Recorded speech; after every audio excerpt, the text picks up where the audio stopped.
দেশৰ কৃষকসকলক আৰ্থিক সাহায্যৰ উদ্দেশ্যে নৰেন্দ্ৰ মোদী নেতৃত্বাধীন কেন্দ্ৰীয় চৰকাৰে 2019 চনত এক নতুন আঁচনি গ্ৰহণ কৰিছিল।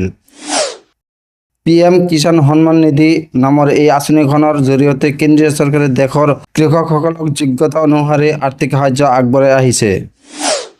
আঁচনিখনৰ আধাৰত হিতাধিকাৰীসকলে কেন্দ্ৰীয় চৰকাৰৰ পৰা প্ৰতি বছৰে 6,000 টকাৰ আৰ্থিক সাহায্য লাভ কৰে। এই ধন 2,000 টকাকৈ 3টা কিস্তিত প্ৰদান কৰা হয়। হিতাধিকাৰীসকলৰ বেংক একাউণ্টলৈ এই ধন পোনপটীয়াকৈ প্ৰেৰণ কৰা হয়। এতিয়ালৈকে এই আঁচনিৰ 18টা কিস্তি মুকলি কৰা হৈছে আৰু ইয়াৰ 19 সংখ্যক কিস্তি অতি সোনকালে মুকলি কৰা হ'ব। প্ৰকাশিত খবৰ অনুসৰি চলিত বৰ্ষৰ ফেব্ৰুৱাৰী মাহত মুক্তি পাব প্ৰধানমন্ত্ৰী কিষাণ সন্মান নিধিৰ 19 সংখ্যক কিস্তি। অৱশ্যে এই সন্দৰ্ভত এতিয়াও কোনো আনুষ্ঠানিক বিবৃতি ওলোৱা নাই। এই আঁচনিৰ অধীনত প্ৰায় 13 কোটি কৃষকক সহায় কৰা হয়। চৰকাৰী আঁচনিৰ কিস্তি প্ৰতি 4 মাহৰ মূৰে মূৰে মুকলি কৰি দিয়া হয়। এই আঁচনিৰ অন্তিমটো কিস্তি বিগত বৰ্ষৰ অক্টোবৰ মাহত মুকলি কৰা হৈছিল। সেই অনুসৰি ফেব্ৰুৱাৰী মাহত 4 মাহ সম্পন্ন হ'ব।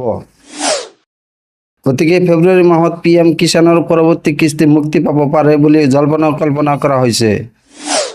এই আঁচনিৰ সুবিধা গ্ৰহণ কৰিব বিচৰা কৃষকসকলে অনলাইন আবেদনৰ জৰিয়তে আঁচনিৰ হিতাধিকাৰী হোৱাৰ বাবে আবেদন কৰিব পাৰে। এই আঁচনিৰ সুবিধা লাভৰ বাবে অনলাইন যোগে আবেদন কৰিব পাৰিব। প্ৰথমে PM কিষাণৰ ৱেবছাইটলৈ যাব লাগিব।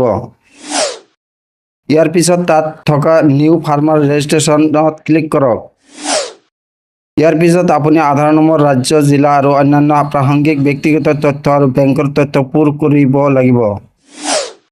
সকলো তথ্য ভালদৰে পুনৰ পৰীক্ষা কৰি এতিয়া প্ৰপত্ৰ ছাবমিট কৰিব পাৰিব। ইতিমধ্যে ভাৰত চৰকাৰৰ দ্বাৰা কিষাণ সন্মান নিধিৰ সুবিধা লাভৰ বাবে কোনবোৰ পদক্ষেপ মানি চলিব লাগিব সেই সম্পৰ্কে স্পষ্টকৈ বুজাই দিয়া হৈছে। ইয়াৰ বাবে প্ৰথমে চৰকাৰে EKYC পূৰ কৰাৰ বাবে নিৰ্দেশনা জাৰি কৰিছিল। যিসকল কৃষকে এতিয়াও এই আঁচনিৰ অধীনত EKYC পূৰ কৰা নাই, তেওঁলোকে এই আঁচনিৰ সুবিধা নাপাব।